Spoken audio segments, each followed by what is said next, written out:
This is post hoc, ergo propter hoc. It came before, therefore it came because. It's a classic fallacious argument. We've seen this before, where the open source models overtake the corporate models. We've seen it multiple times. When Claude overtakes, like, GPT, nobody's stock prices change when that happens. Investors are not tracking the MMLU, y'all.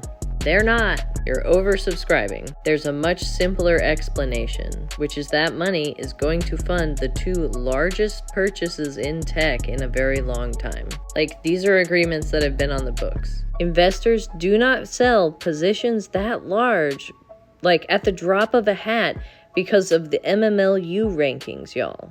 Just because you watch a lot of AI content doesn't mean that they are watching that same AI content and that they're making hair-trigger decisions like that. Not at that size. When a lot of stock is sold, though, a big cascade happens. There's a bunch of robots that automatically sell when the share price drops to a certain amount. When you sell a big position, it means that you take all of the open calls to buy that are at a bunch of different rates. For a lot of open calls. You just take all of the people who said, hey, I'll buy it if it drops to this amount, right? And so if you want to sell a whole bunch of stock, that's what you do, is you just eat the top calls, the top bids, right? The stock price is related to the number of open calls to buy that there are available, right? So every time somebody sells something that's in a big chunk, it's going to make all of the tech stock prices go down because you take all of the open calls. And so it takes a second to build back up people saying, well, I'll buy it at this if it's at this rate. And then somebody takes your open call.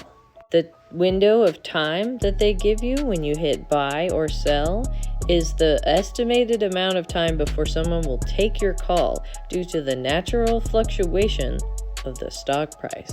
How do you think these automatic markets work?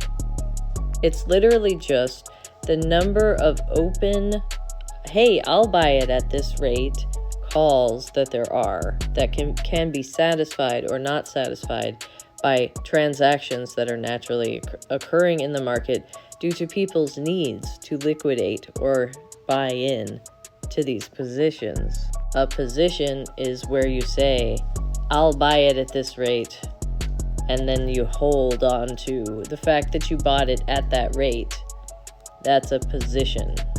Anyway, stocks, chill out, it's fine.